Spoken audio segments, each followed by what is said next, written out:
지난 3년 그 팬데믹 기간 중에 여러분 얼마나 많이 애쓰셨어요. 힘드셨죠.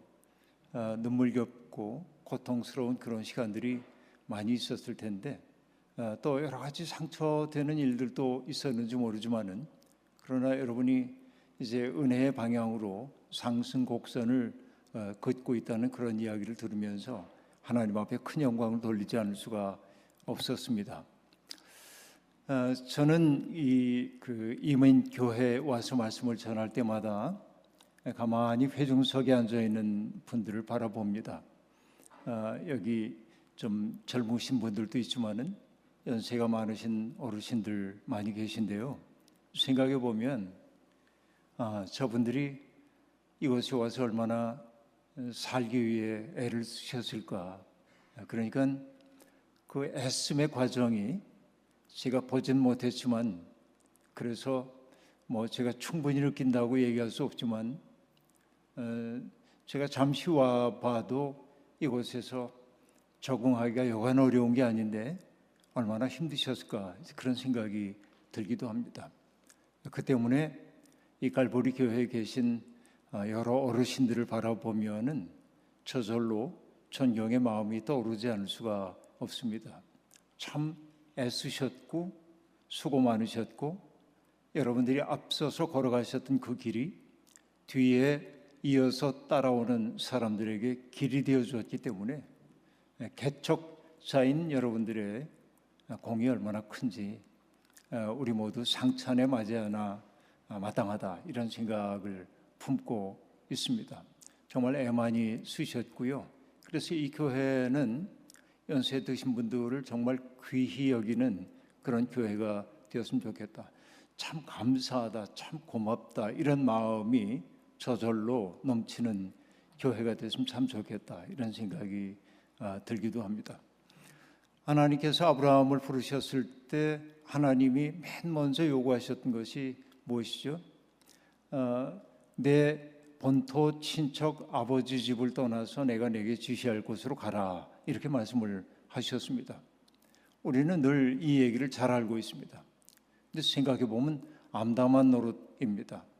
오늘날 같이 국가 간의 경계가 뚜렷하고 치안이 유지된 사회라면 조금은 낫겠지만은 그 옛날 고대 세계에서 자기의 고향을 떠난다, 또 내 울타리가 되어줄 사람들을 떠난다고 하는 것은 스스로를 위험 속에 빠뜨리는 일이라고 얘기할 수 있기 때문에, 달리 얘기하면은 본토 친척 아버지 집을 떠난다고 하는 것은 아주 취약해진 상태가 되는 것을 의미합니다. 무시당하고 천대받고 평화롭고 풍요로운 시기에는 사람들이 곁을 내주기도 하지만 그 지역에 어려움이 찾아오면 맨 먼저 배제당하고 차별당하는 것이 취약해진 사람들의 모습인데, 그 떠남은 바로 그러한 삶으로 우리를 밀어넣는 것인데, 이 자리에 계신 어르신들 이렇게 떠나와서 그동안 제가 함께 만난 분들에게 여쭙곤 합니다. 들어오신 지 얼마나 되셨어요? 전 30년 됐습니다. 40년 됐습니다. 50년 됐습니다. 이런 말을 들으면 그 어른들이 감내해야 했던 그 세월의 무게 같은 것들이 아프게 느껴지고, 그래서 그냥 여러분들을 보면 고마운 생각, 감사하다는 생각, 수고하셨습니다 이런 말씀을 드리고 싶은 생각밖에 없습니다. 또 그뿐만이 아니죠. 여기 이제 조금 젊은 세대들도 있습니다만은 우리 젊은 세대들이 얼마나 당당하고 아름답게 자신들의 삶을 살아갑니까? 이렇게 해서 우리 이민사회가 점점 든든해지는 것이라고 볼 때 정말 아름다운 삶이 이곳에 있구나 하는 생각을 늘 하게 됩니다. 오늘 우리 성가대가 주 예수보다도 귀한 것 없네 하는 찬양을 해줬는데, 이번에 우리가 4번에 걸쳐서 함께 나누게 될 이야기의 주제가 저 찬양 속에 온전히 녹아들어 있다 하는 생각해 봅니다. 우리 인생에 마치는 날, 우리가 하나님 앞에 서는 날, 주 예수보다 더 귀한 것 없네, 이게 나의 고백입니다 라고 말할 수 있다면 우리 인생은 성공한 것이라고 얘기할 수 있겠습니다. 그러니까 의가 없는 자라도 도와주신 바라고 예수 앞에 나갈 때 우리를 맞아주신다고 우리는 믿고 있기 때문에 정말 주 예수 그리스도가 세상의 어떤 명예나 권세나 부귀영화보다 내게는 정말 귀해요. 이것이 우리의 진정한 고백이 될 수 있겠는가 하는 생각을 해보는 거죠. 오늘 우리 찬양대가 불러줬던 이 곡은 예언적 노래입니다. 주 예수보다 더 귀한 분 없네. 이 고백 하나면 되는 겁니다. 사실은. 그러면 여러분, 주 예수보다 더 귀한 분 없네. 이게 우리의 진실한 고백이라고 한다면 우린 당당해질 수가 있습니다. 세상 사람들이 좋아하는 물질이 우리에게 좀 부족하다고 해도, 사람들이 좋아하는 권세가 우리에게 없다 해도, 세상 사람들에게 내가 널리 알려지지 않았다 해도 내 속에 예수 그리스도의 인격이 우리 속에 자리 잡았다고 한다면, 그래서 나는 예수로 말미암아 당당한 사람이라고 한다면, 그렇기 때문에 세상의 어떤 가치도 우리를 뒤흔들어 놓을 수 없는 든든함이 내 속에 있다고 한다면 우리는 이미 승리한 인생이다 하는 생각을 해보는 겁니다. 제가 오늘에 와서 안타까워하는 것 가운데 하나는 뭐냐면, 한국교회 현실이 특히 그러합니다마는 예수를 믿는다고 하는 사람들이 아름다운 인생을 보여주지 못한다는 데 있습니다. 여러분, 여기에 사과 한 알이 있다고 생각을 한번 해보십시오. 사과를 보면은 고운 빛이 있고 맛있어 보이고 그러잖아요. 그러니까 여러분, 우리가 그 사과를 바라보면서 참 좋아 보인다 하고 말하면, 그거로 끝난다고 한다면 사과하고 나하고 깊은 관계가 없죠. 우리가 해야 하는 일은 무엇입니까? 그 사과가 참 좋아 보인다, 맛있어 보인다 하면 그 다음에 해야 하는 건 뭐죠? 먹어봐야잖아요. 그 먹어서 그 사과가 나의 몸과 하나가 되어서 그 사과가 내 속에 주고 있는 그 양분을 가지고 내 인격을 만들어야 될 거 아닙니까? 그렇죠? 그러니까 예수를 믿는다고 하는 게 꼭 그렇단 말이죠. 우리는 예수 그리스도가 길이요 진리요 생명이라고 고백은 한단 말이에요. 그러니까 예수님은 길이에요, 예수님은 생명이에요, 진리예요, 고백은 해요.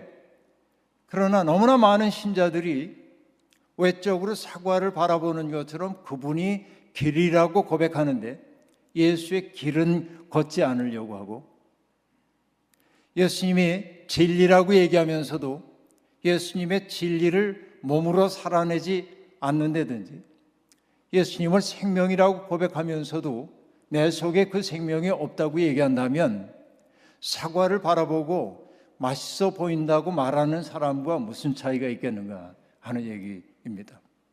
그러니까 우리가 예수를 정말 길로 믿는다고 한다는 건, 말의 의미는 뭐냐? 예수님이 걸으셨던 그 길을 나도 따라 걸어야 하는 것이고, 예수의 길은 한마디로 얘기하면은 십자가의 길이잖아요. 십자가라고 하는 것은 무엇입니까? 나를 희생하여 누군가를 살리는 길이지요. 우리가 예수님을 길이라고 고백한다는 말의 의미는 뭐냐? 나도 예수님처럼 나의 시간과 정성과 생명을 다 바쳐서 내가 복받는 존재에 머무는 게 아니고, 누군가를 복되게 하고 누군가에게 생명이 넘치는 삶을 살도록 도와줘야 하는 거죠. 이게 예수를 길로 고백한다는 말의 의미란 말이죠. 이게 사과 먹는 행위란 말이죠. 예수를 진리라고 고백한다고 하는 것은 어떤 진리를 얘기하는 겁니까? 그냥 진리, 원리로서의 진리? 아니요. 우리가 얘기하는 예수님이 진리라고 한 말은 성육신의 진리를 의미하는 겁니다. 그러니까 여러분, 말씀이 육신이 되어 우리 가운데 머물렀다라는 얘기를 신비한 신학적 진술로만 볼 일이 아니고, 말씀이 육신이 되었다고 하는 말은 어떤 의미냐면 주님은 말씀하신 대로 살아냈다, 그런 뜻이에요. 그렇죠? 당신이 말씀하신 그것을 삶으로 그대로 살아냈다는 거예요. 그래서 사람들이 그 삶을 보고 뭐라고 얘기합니까? 이분은 정말 하나님의 아들이었어 라고 고백하죠. 바로 이게 진리 고백이란 말이에요.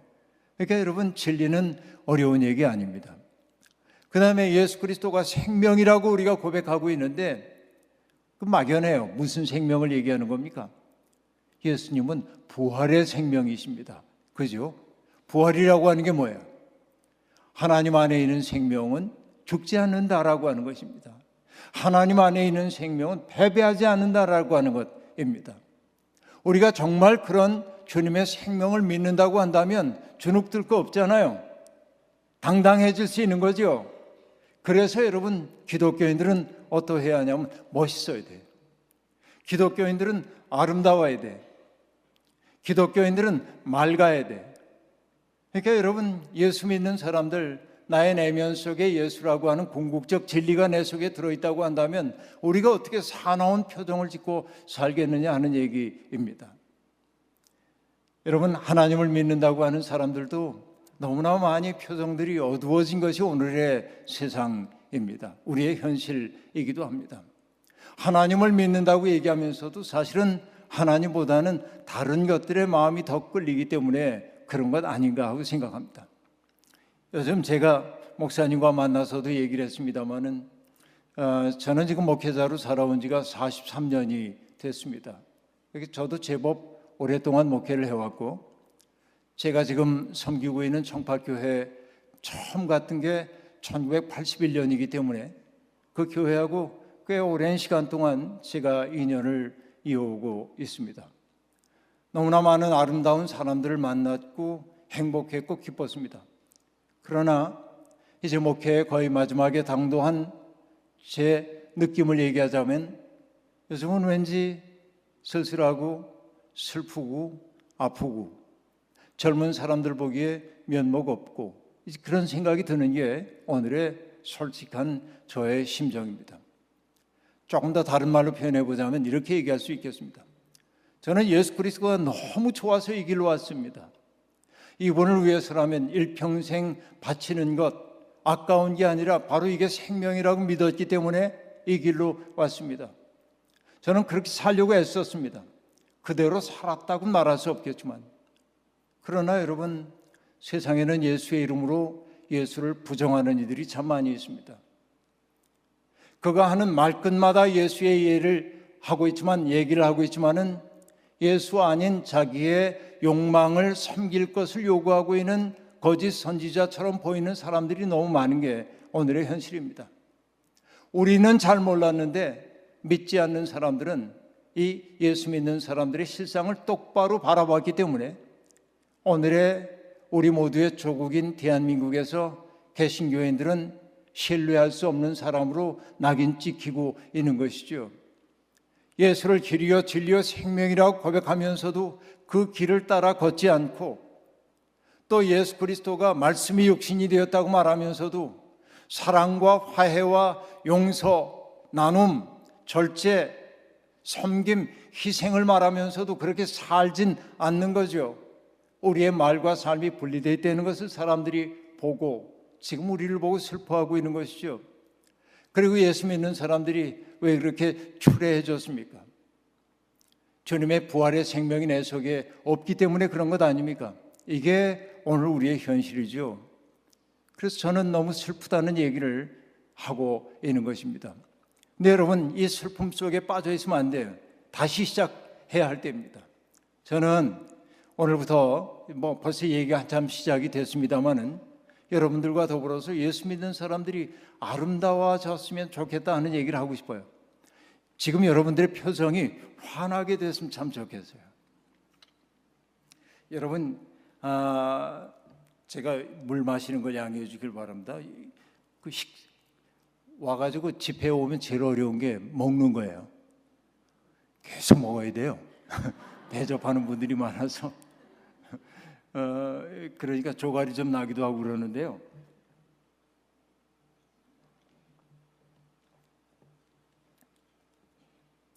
저는 우리가 잃어버리고 있는 것이 있다는 생각을 해요. 세상이 얼마나 아름다운가. 여러분 생각해 보세요. 뭔가를 바라보면서 야, 참 좋다. 참 아름답다. 그렇게 경탄해 본 적이 언제인지 여러분 한번 생각해 보십시오. 아마 여기에서도 많이 알려졌을 거라고 봅니다만은 한국의 시인 가운데 나태주라고 하는 시인이 있는데 불꽃이라고 하는 시를 썼습니다. 세 줄밖에 안 되는 아주 짤막한 시입니다. 그 시의 내용이 이러합니다. 자세히 보아야 예쁘다. 오래 봐야 사랑스럽다. 너도 그렇다. 외울 수 있겠죠, 여러분? 너무 쉽죠? 처음에 뭐라고 얘기했다고요? 자세히 보아야 예쁘다. 오래 바라봐야 사랑스럽다. 너도 그렇다. 다 외웠어요. 시 하나. 와우. 대단하십니다. 근데 여러분, 가만히 생각해 보세요. 이 나태주 시인이 풀꽃 하나를 지금 보고 있는 거예요. 그런데 그가 하고 있는 얘기가 뭐냐면 자세히 봐야 예쁘대요. 당연해요. 근데 시인이 자세히 봐야 예쁘다고 말하는 까닭이 뭐냐면 사람들은 자세히 보지 않아요.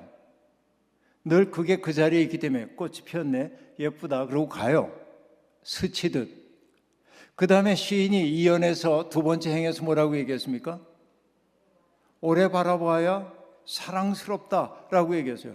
그 말은 뭘 얘기하냐면 사람들은 오래 바라보지 않는다라고 하는 얘기예요.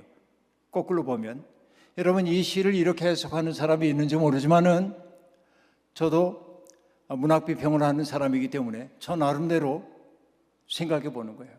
이 시를 사람들은 그냥 평범하게 자세히 봐야 예쁘다, 오래 바라봐야 사랑스럽다, 너도 그렇다, 이렇게 그냥 예쁜 노랫말처럼 들려오는 그 시를 좋아하지만은 이 속에는 굉장한 문명 비판이 담겨 있는데 그건 뭐냐? 우리의 현실의 역상을 보여주고 있다.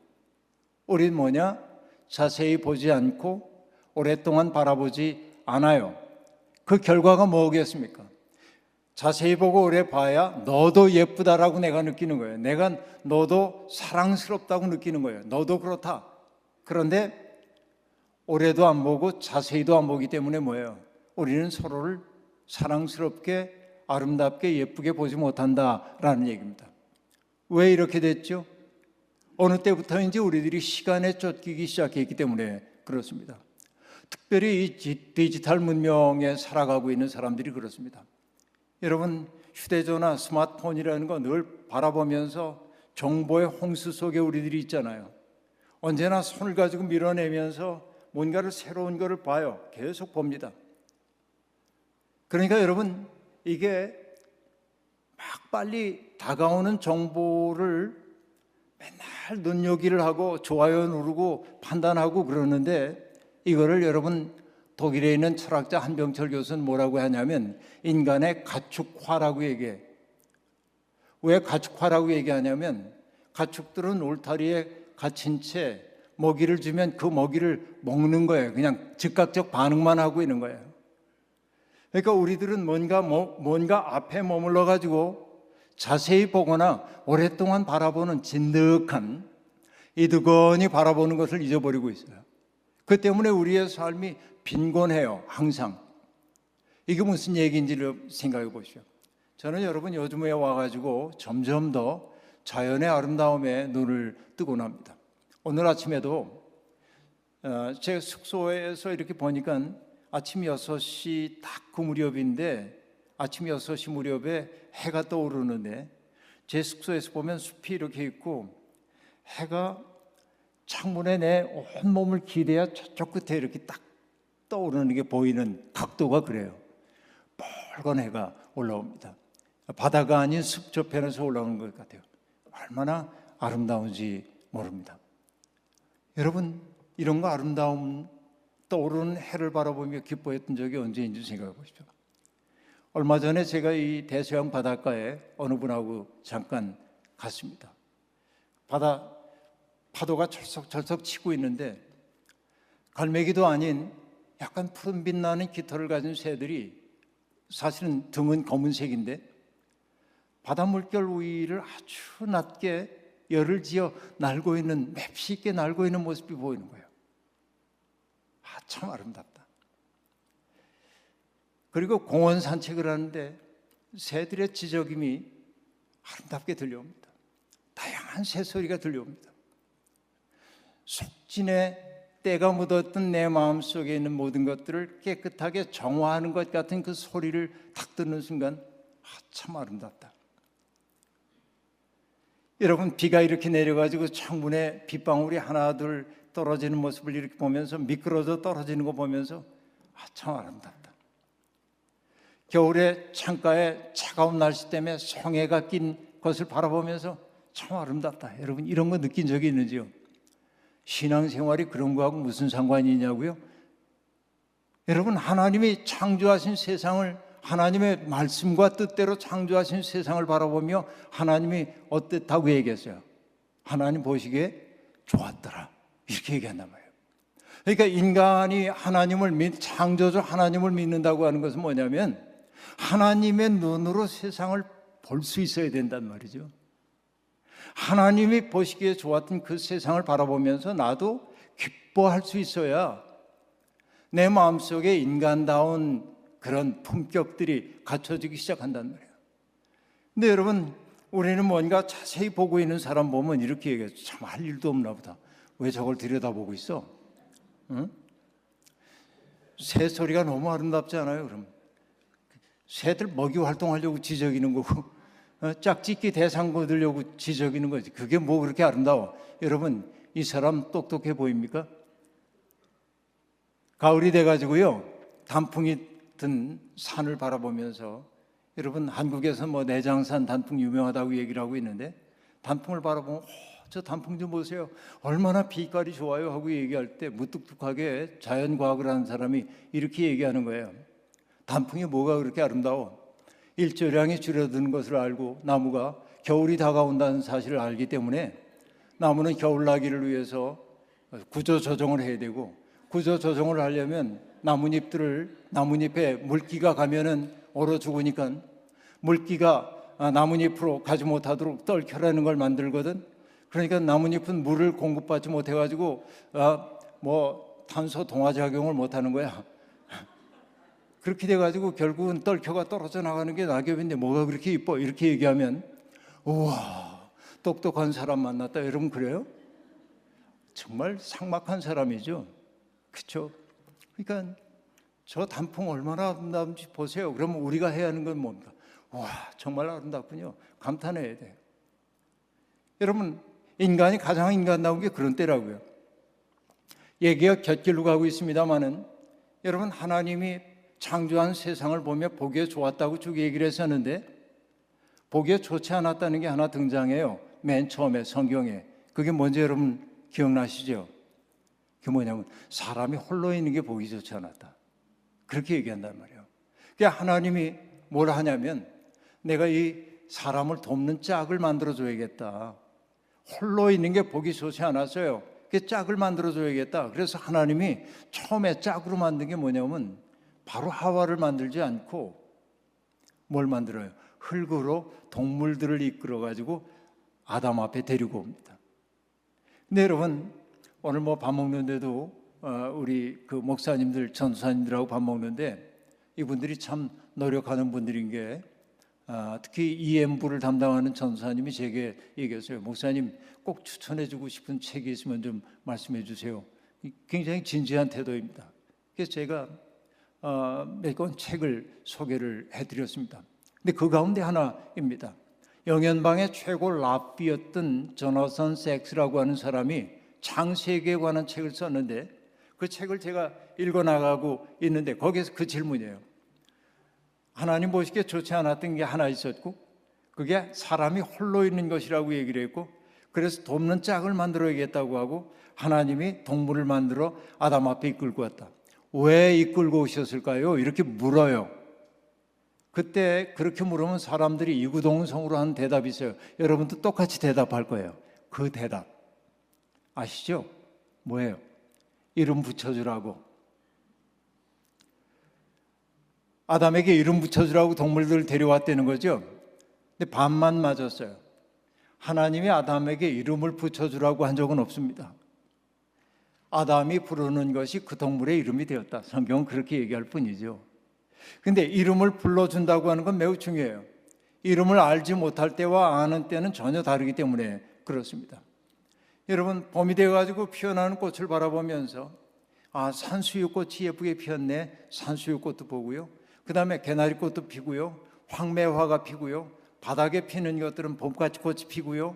노랑 제비꽃이 피고요. 이 꽃들의 이름을 알면 여러분 우리가 그 꽃들을 함부로 할 수가 없어요. 이름을 알기 때문에. 이름을 안다고 하는 건 그와 나 사이에 관계가 생겨서 물음이에요. 그런데 여러분, 조나선 섹스가 언어에 대한 얘기를 하는 게 아니고 다시 질문을 돌려드려요. 하나님이 동물들을 만들어 아담 앞에 이끌고 온 까닭이 뭘까? 저도 궁금해서요. 이분이 뭐라고 하려고 그러는지. 근데 그가 이렇게 얘기합니다. 함께 경탄하자고, 함께 보고 놀라고 기뻐하자고 이끌고 왔다는 거예요. 저는요, 정말 거짓말 안 보태고 그 구절을 읽는 순간 무릎을 탁 쳤어요. 놀라웠기 때문에 그렇습니다. 하나님은 인간이 가장 아름다울 때가 언제라고 봤냐면 하나님의 작품을 보고 감탄할 수 있을 때예요. 이게 중요해요. 여러분, 제가 지금 제가 담임하고 있는 교회의 전임 담임 목사님은 아주 유머러스한 분이었습니다. 그분이 우리에게 농담처럼 이렇게 얘기하셨습니다. 어느 날 우리가 하나님 앞에 갈 때 하나님이 우리에게 이렇게 물을 거래. 너 어디서 왔니? 예, 대한민국에서 왔습니다. 뭐 얻어 와서? 예, 목회했습니다. 아, 그래? 그리고 하나님이 너희 교회 교인 수가 얼마여서 경상비 예산이 얼마여서 이런 걸 물을 리가 없대요. 그리고 그 목사님은 이렇게 얘기하셨습니다. 이렇게 물을 거래. 너 설악산 단풍 봤니? 뜻밖의 질문이에요. 그래서 그 목사님이 이렇게 얘기합니다. 아니요, 목회가 너무 바빠가지고 거기 못 가봤습니다. 그러면 하나님이 이렇게 얘기할 거래요. 너 그거 보라고 대한민국 보낸 건데 그것도 안 봐서? 여러분, 이게 농담처럼 하는 얘기지만 전 매우 중요하다고 생각해요. 우리에게 주어져 있는 이 인생이라는 게 얼마나 기적적인 인생인지 모릅니다. 나의 삶이, 내가 이 세상에 없지 않고 있다는 게 얼마나 놀라운 일인지 모릅니다. 이게 첫 시간에 너무 아까운 시간인데 이 얘기 할 수밖에 없는데, 여러분, 이 얘기는 하고 넘어가야겠어요. 어떤 얘기냐면 이 우주 공간 속에 별들이 얼마나 많을 것 같아요, 여러분. 인간이 육안으로 볼 때 별이 2,000개 정도를 눈으로 볼 수 있으면은 밤하늘에 별이 총총하다고 느낀대요. 그런데 여러분, 우주 공간 속에는 별이 몇 개인지는 정확히 얘기할 수 없지만 이렇게 얘기할 수 있어요. 우리 태양계가 속해 있는 은하수가 있는데 이 은하수에만 2,000억 개가 넘는 별이 있습니다. 스스로 빛을 내는 그 별을 얘기하는 거예요. 그러니까 그 별에 딸려 있는 우리 수금, 지화, 목토, 천해명 하는 그런 행성들 말고 빛을 내는 별들만 2,000억 개가 넘고요. 우주 공간에는 우리의 은하수 같은 것들이 수천억 개가 또 있답니다. 그러니까 이 우주의 규모라고 하는 것은 인간이 어떻게 상상할 수도 없는 큰 규모입니다. 어떤 분은 이렇게 계산했더군요. 그걸 수치로 나타내면 얼마큼 되느냐? 지구상에 있는 모든 사막과 바닷가에 있는 모래알갱이의 10배쯤 되는 별이 있대, 우주 공간에. 이게 인간이 계산해낸 별들입니다. 그런데 여러분, 이 지구라고 하는 조그만 별, 정말 조금 별이 아니죠. 항성이죠. 우리는 스스로 빛내는 게 아니니까 태양계에 속해 있는 행성에 지나지 않습니다. 이게 우리가 여기 살고 있단 말이에요. 그런데 미 항공우주국이 1977년에 보이저 1호와 보이저 2호를 우주로 태양계를 탐사하기 위해 발사를 했습니다. 태양계 쭉 가다 보니까 지구에서부터 화성을 향해 가고 화성에서 목성을 향해 가고 그러면서 다 사진 찍어 보내고 그러는데, 이 미 항공우주국에서 굉장히 귀한 결단을 하나 하는 거예요. 어떤 결단이냐면, 지금 저 태양계 저쪽 외성을 향해 나가고 있었던, 거기를 찍고 있었던 카메라의 방향을 이렇게 돌려가지고 지구를 찍어보기로 한 거예요. 지구를. 그래서 목성 근방을 지나가고 있을 때 카메라의 방향을 이렇게 돌려가지고서는 지구를 딱 찍어보니까, 여러분, 목성은 지구보다 어마어마하게 크거든요. 그 자리에서 바라본 지구라고 하는 게 뭐로 딱 보였냐면 점 하나예요. 그래서 나사에 속한 이 항공우주국에 속해 있는 사람들이 그 지구 사진을 보고 눈물이 울컥 솟았어요. 그걸 뭐라고 이름을 붙였냐면 pale blue dot, 창백한 푸른 점이야. 우리가 살고 있는 이 지구, 여러분 미국만 해도 뭐 땅덩어리가 어마어마한 땅덩어리이긴 합니다만 우리에게 큰 거지. 우주 공간 속에서 보면 지구 전체가 창백한 푸른 점이에요. 그때 여러분 칼 세이건이라고 하는 천문학자가 어떤 얘기를 하는 거 아니? 그 창백한 푸른 점을 바라보면서 저 창백한 푸른 점 속에 영웅도 태어났었고 악한도 태어나고 우리의 어머니도 있었고 아버지도 있었고 농사꾼도 있었고 사기꾼도 있고 온갖 사람들이 뒤엉켜 살고 있는 거예요. 근데 그 창백한 푸른 점이 얼마나 연약한지 몰라요. 우주 공간 속에서. 그런데 여러분 인간이 얼마나 과학이 많이 발달했습니까? 우주선 그렇게 널리 보내고 태양계 밖을 탐사하고 그러잖아요. 그런데 여러분 인간의 과학기술로 지금까지 이 우주 공간 어디에서도 생명의 흔적을 발견한 적이 없습니다. 그렇잖아요. 그 얘기는 뭐냐면 우리가 살고 있는 이 지구가 기적이라는 거예요. 지구 자체가 생명의 고향이에요. 근데 이 지구상에 우리라고 하는 존재가, 나라고 하는 존재가 없지 않고 있다고 하는 거, 저는 여러분 요즘 푸른 포기가 이렇게 흔들리고 있는 것만 봐도 가슴이 뭉클해요. 물이 이렇게 출렁이는 것만 봐도 가슴이 출렁하고, 그리고 그 속에 송사리 한 마리가 꿈틀거리는 걸 봐도 기적처럼 제게 느껴져요. 우린 이 기적의 세계 속에 살고 있어요. 그러니까 내 생이 얼마나 소중한지, 내가 이 세상에 없지 않고 있다는 것이 얼마나 소중한지를 몰라요. 그러니까 우리는 여러분 미워하고 싸우고 나와 다르다고 해가지고 누군가를 정죄하고 이런 일을 하기에는 너무나 아까운 인생을 지금 살고 있단 말이에요. 그래서 우리가 잃어버리고 있는 것이 뭐냐면 참 좋다. 정말 아름다워. 가는 곳마다 제가 여러분께 들려드리고 있는 시도 하나 있는데 구상 선생님의 말씀의 실상이라고 하는 시를 보면은 거기에 구상 선생님 연세가 70이 넘어가지고 쓰신 시인데 이렇게 얘기합니다. 내 눈에 띄었던 무명의 백태가 벗겨지는 순간 만유일체가 말씀임을 깨닫습니다. 또상 무심히 보아오던 손가락이 10개인 것도 놀랍고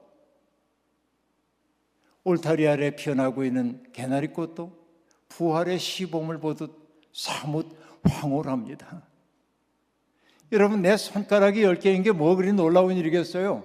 그러나 손가락이 10개인 게 놀랍고요. 사람들은 누군가가 무리를 걷는 게 기적이라고 얘기하지만은 내가 대지를 걷는다고 하는 것도 기적인 거고요.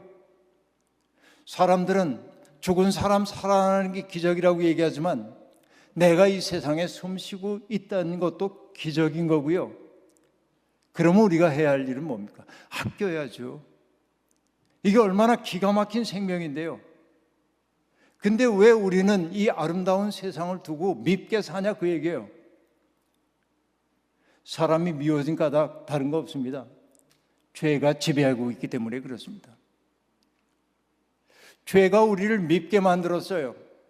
죄가 내 속에 들어와 가지고 나로 하여금 아름다운 것을 바라보지 못하도록 만들었다 하는 얘기입니다.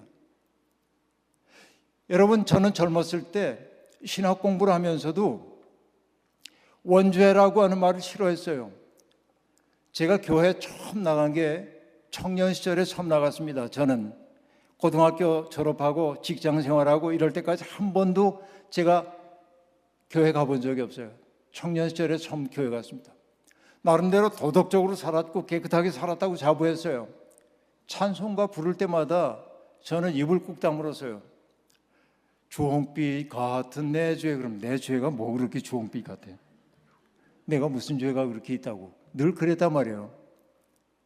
젊었을 때 여기 장로님들이 대표 기도를 하면서 버렸지만 또 못한 이 죄인이 그러면 저 치열한 자기 비하 그러고 굉장히 못마땅하고 이제 그랬었어요.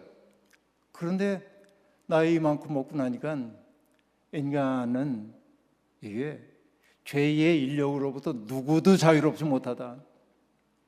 내가 목사로 이렇게, 여러분 내년이면 제가 목사 안수 받은 지 만 40년이 됩니다. 꽤 오래됐죠?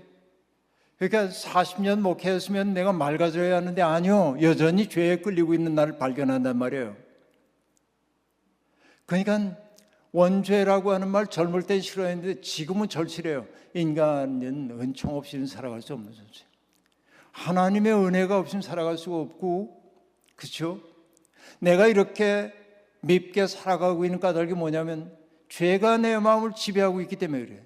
그래서 교만하고 누군가를 함부로 정죄하고 누군가를 혐오하고 배타하고 이러는 게 뭐 때문에 그러냐? 내 속에 죄의 원리가 있기 때문에 그렇다는 얘기입니다. 그런데 여러분, 예수 그리스도는 그렇지 않았죠. 그리스도는, 주님은 그렇지 않았어요. 우리를 죄로부터 자유롭게 해주시잖아요. 여러분 아시다시피 그 중풍병에 걸려가지고서는 오도 가도 못하는 사람이 주님을 만나고 싶었어요. 그런데 어떻게 했습니까? 자기 힘으로 올 수가 없으니까 어떻게 했죠? 사람들이 침상채로 그 사람을 데리고 와서, 사람이 너무 많아 집 안으로는 들어갈 수 없었기 때문에 지붕을 뜯고 지붕 위에서 줄을 내려가지고 예수님 앞에 중풍병 환자를 내립니다. 주님이 그 중풍병 환자를 보고 뭐라고 얘기를 하셨습니까? 내 죄가 사함을 받았다 그러거든요. 그 말이 여러분 뭐겠어요? 죄라고 하는 게 우리를 마비시키거든요.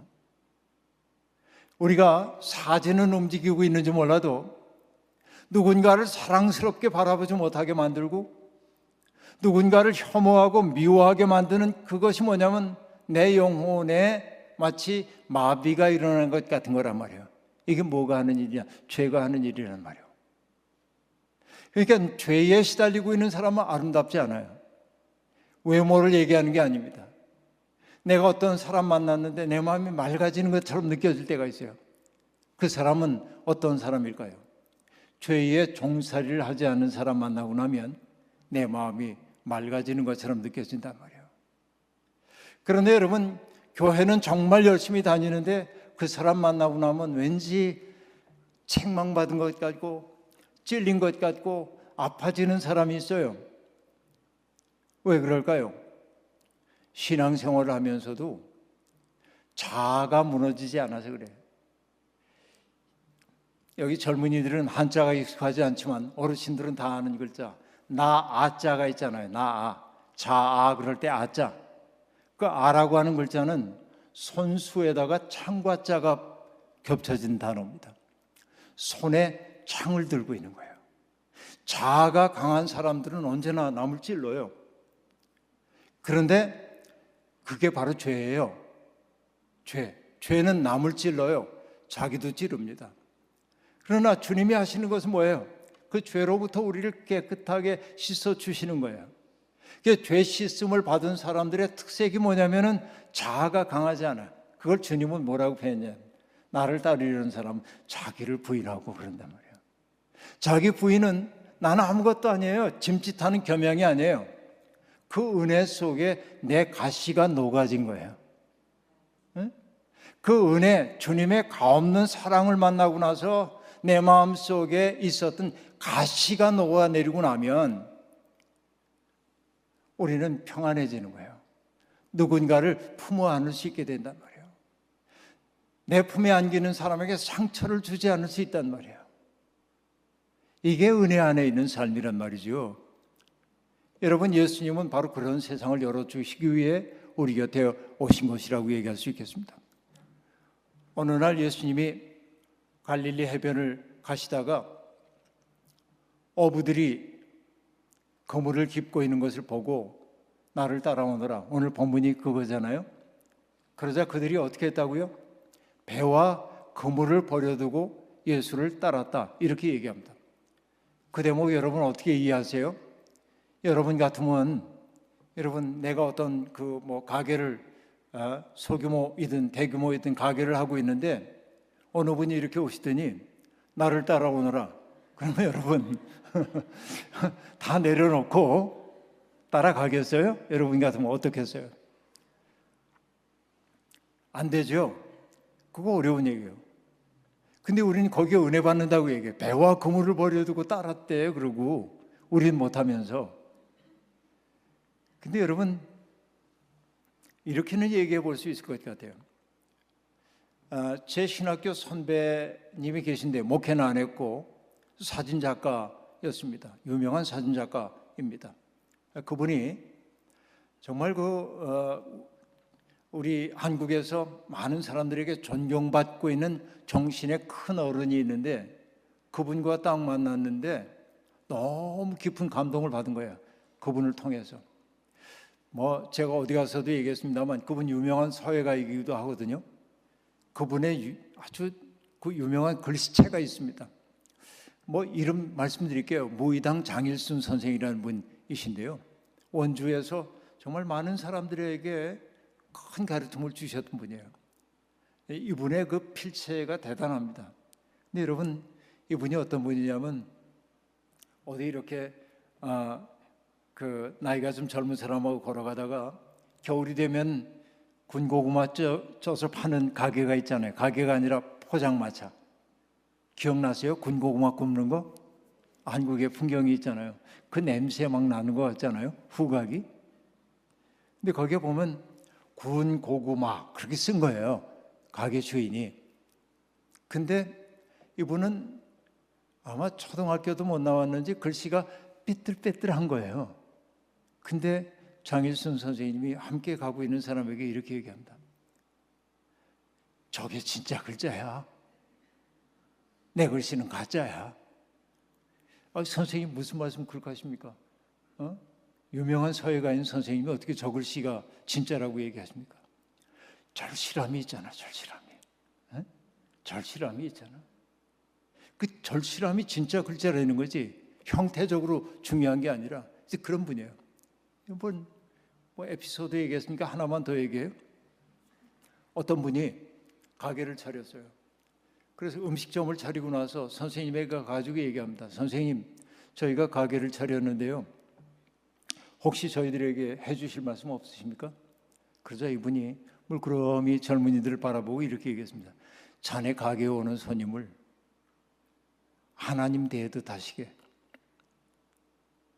그렇게 2년만 하면 그 다음에 우리는 어떤 얘기를 듣고 싶냐면 돈 좀 벌 거야. 그럴 것 같은데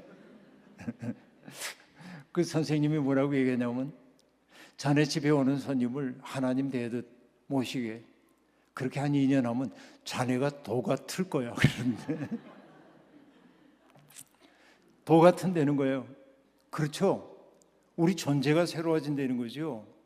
그런 분이에요. 그런데 그분을 만난 거예요. 우리 선배가. 그러니까 그분을 만나고 나서 깊은 감명을 받고 이렇게 얘기합니다. 만약에 장일순 선생님이 내게 아무개야 너 카메라 내려놓고 날 따르라 그러면 그렇겠더래. 할 수 있겠더래. 큰 영혼과 만난 사람들은 그런 충동을 받기도 합니다. 그러나 여러분 예수님은 그런 인력이 있는 분이기도 했지만 가만히 따져보면 예수님 당시의 세계는요 정말 어려운 시대였어요. 1세기 팔레스타인은 정말 어려운 시대였습니다. 특별히 갈릴리 지역에 살고 있었던 사람들은 너무 고통스러웠습니다. 그 당시에 갈릴리의 분봉왕이었던 헤롯 안티파스라고 하는 사람은요 자기 아버지처럼 대왕이 되고 싶었어요. 이걸 조금 역사적으로 얘기하면 어떤 얘기냐면 예수님이 태어나실 무렵에 이 팔레스타인 땅을 다스리고 있었던 사람이 헤롯 대왕입니다. 예, 기억을 해두세요. 대왕이에요. 잔인한 사람이고 로마에게 굉장히 인정을 받았던 사람이고 건축광이고 놀라운 사람입니다. 그런데 이 헤롯이 세상을 떠나자 헤롯이 네 아들들에게 자기의 영토를 분할해가지고 통치하도록 맡겨줘요. 그래서 그들을 뭐라고 하냐면 분봉왕 그래요. 들어보셨죠? 분봉왕이란 말이 그거예요. 영어로 얘기하면 4분의 1 왕이라는 뜻이에요. 분봉왕이라는 게. 그러니까 이 헤롯 안티파스, 예수님이 활동하셨던 갈릴리 지역의 영주인 헤롯 안티파스는 아버지처럼 대왕이 되고 싶었어요. 그런데 대왕이 되기 위해 필요한 일은 뭡니까? 자기에게 임명권을 가지고 있는 로마에 잘 보여야 하는 거예요. 그래서 이 헤롯 안티파스가 했던 일은 뭐냐면 당시의 로마 황제였던 티베리우스라고 하는 황제의 이름을 딴 도시를 갈릴리 해변에다 짓습니다. 이게 티베리아스예요. 황제의 이름을 그대로 따요. 그래서 우리가 여러분 갈릴리 호수를 얘기할 때 때때로 요한복음 21장에 보면 티베리아 바다 그러잖아요. 티베리아는 티베리아스를 얘기하는 거예요. 티베리아스라고 하는 도시 앞에 있는 바다를 얘기한다 하는 얘기입니다. 그러니까 여러분 하나의 도시를 만드는데 막대한 돈이 들잖아요. 그 돈이 어디에서 나왔겠어요? 갈릴리 민중들의 주머니에서 털어갔겠죠. 그러니까 갈릴리 사람들은 너무나 가난했습니다. 헤롯 안티파스 이전에는 갈릴리 어부들이 배를 띄워가지고 갈릴리 바다에 금을 던져서 건져 올리는 그 고기를 팔고 그것 가지고 식구들 먹고 살고 했는데 헤롯 안티파스는요, 배의 크기와 그물의 크기에 따라서 잡아들인 물고기의 양과 상관없이 그물을 던질 때마다 세금을 부과합니다. 그 때문에 어부들의 삶이 아주 피폐하게 되어버리고 만 겁니다. 그래서 여러분 정확한 횟수가 기억이 안 납니다만 1976년인가 갈릴리 호수 바닥이 낮아져 가지고서는 호수 바닥이 약간 드러날 때가 있었는데 그때 로판이라고 하는 형제가 옛날 동전이 혹시 바닥에 없나 하고 동전이나 주우려고 갔다가 이상한 걸 하나 봐요. 보니까 뱀머리가 보이는 거예요. 그게 문화재국에 신고를 했고요. 문화재청이 와가지고선 보니까 옛날 배인 거예요. 그래서 거기 물이 들어오지 못하도록 막고 방부 처리하고 화학 처리하고 그래서 건져냈는데 탄소로 연대를 측정해 보니까 이 배가 2000년 된 배예요. 그러니까 고고학계가 난리가 났어요. 어떤 난리냐면 예수님이 이 배를 타고 여기 건너 다녔을 가능성도 있는 거예요. 바로 그 시대인 거예요. 그 시대 배. 그런데 그 배가 왜 바닥에 가라앉았을까 보니까요, 일부러 가라앉힌 것처럼 보여요. 배가 원수야. 왜냐하면 아까 얘기했죠. 배와 그물의 크기에 따라서 세금 부담해야 되는데 어마어마한 세금 부담을 하니까 이게 없는 게 더 좋은 거예요. 어떻게 보면 기왕 못 살겠는 거. 그래서 여러분 생각해 보는 거예요. 1세기 팔레스타인 사람들은요, 하루에 3끼 먹기 어려웠고요, 단백질 먹기도 어려웠고요. 그래서 뭐냐면 달걀 하나, 단백질 공급원인 달걀 하나의 값이 얼마냐면 1세기 팔레스타인의 사회 경제사를 보면 1데나리온입니다. 1데나리온이 대개 뭐라고 얘기하냐면 노동자의 일품삯 그래요. 이것도 이제 조금 다른 이해가 있긴 합니다만은 요즘으로 얘기하면 노동자가 하루 일하면 10만 원 받는다고 한다면 달걀 하나를 10만 원이에요. 근데 1세기 팔레스타인 사람들의 평균 GDP가 얼마냐면 46.9데나리온이에요. 1년 동안 벌어들이는 게 그거밖에 없어요. 그럼 내 식구가 달걀 하나씩 먹으면은 수입의 10분의 1을 쓰는 거예요. 1년 수입에. 이런 상황이에요. 바로 그런 상황에서 주님은 이런 세상, 힘 있는 사람들이 힘 없는 사람들을 함부로 대하고 힘 있는 사람들이 힘 없는 사람들을 수단처럼 대하는 세상 말고 하나님의 세상을 창조하셨을 때 인간을 하나님의 형상을 따라 지었다고 그렇게 고백했던 것처럼 하나님의 형상으로 존중받는 세상을 만들자는 꿈을 사람들에게 심어주기 시작했고 그것이 바로 뭐냐면 나를 따르라 라는 말이에요. 우리 새로운 세상 만들자. 그 새로운 세상의 꿈이 곧 뭐예요? 하나님 나라였단 말이죠. 로마 제국과 로마 제국에 부역하고 있는 그 하수인들이 지배하고 있던 세상은 사람들을 끊임없이 괴롭히고 빼앗아가고 약탈하고 억누르는 세상인데 주님은 이런 세상 말고 우리가 서로를 긍휼히 여기고 돌봐주고 사랑하고 가진 것을 서로 나누는 그런 새로운 세상을 한번 이루어 보자고 부르셨단 말이죠. 주님이 여러분을 부르신 까닭도 바로 그런 데 있단 말이죠. 우리는 그런 주님의 세계에 부름을 받았어요.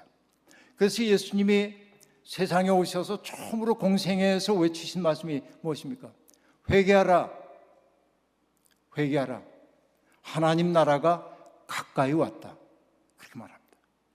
회개하라, 하나님 나라가 가까이 왔다. 하나님 나라는 우리에게 가까이 오고 있는데 그게 뭐예요? 예수 그리스도와 더불어서 새로운 질서. 그러니까 여러분, 로마 제국의 질서는 뭡니까? 힘 있는 사람이 힘 없는 사람들을 억압하고, 나도 인간으로 대해줘 그러면은 폭력도 괴롭히고, 나도 좀 먹고 살게 남겨줘 하고 얘기할 때 세금부터 내, 이런 세상이에요. 약자들을 괴롭히는 세상이 바로 로마가 지배하고 있는 세상이었어요.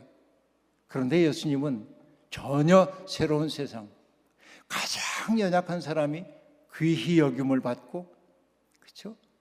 병든 사람들이 치유받아 자기의 삶을 살 수 있는 그런 세상의 꿈을 세상에 가지고 들어오기 시작했단 말이죠. 그걸 저는 뭐라고 얘기하냐면, 아까 처음부터 얘기했던 것처럼 인간을 아름답게 만들기 위해 오신 거예요. 예수 그리스도는. 그러니까 우리는 지금 이 자리에 예수를 믿는 사람으로 있다는 말의 의미는 뭐냐면, 아브라함, 조수아, 헤셀이라는 사람이 하나님을 믿는다는 것을 이렇게 얘기합니다. 하나님을 믿는다는 것은 하나님의 꿈을 나의 꿈으로 삼고 그 꿈을 이루기 위해 해산의 수고를 다하는 것이다 라고 말합니다. 이것을 예수 믿음으로 바꿔놓으면 이렇게 얘기하겠어요. 예수를 믿는다는 것은 예수님의 꿈을 나의 꿈으로 삼고 그 꿈을 이루기 위해 해산의 수고를 다하는 게 예수 믿음이에요. 예수를 믿기 때문에 내가 복받고 내 자식이 잘 되고, 이것도 당연히 우린 기대해야 하는 것입니다. 그러나 잊지 마세요. 주님은 우리와 더불어 하나님이 기뻐하시는 새로운 세계를 이루고 싶어 하세요. 그래서 저는 예수 믿는 사람들을 뭐라고 얘기하냐면, 잊지 마십시오. 갈보리 교회 성도 한 사람 한 사람은 세상을, 망가진 세상을 고치려는 하나님의 꿈입니다.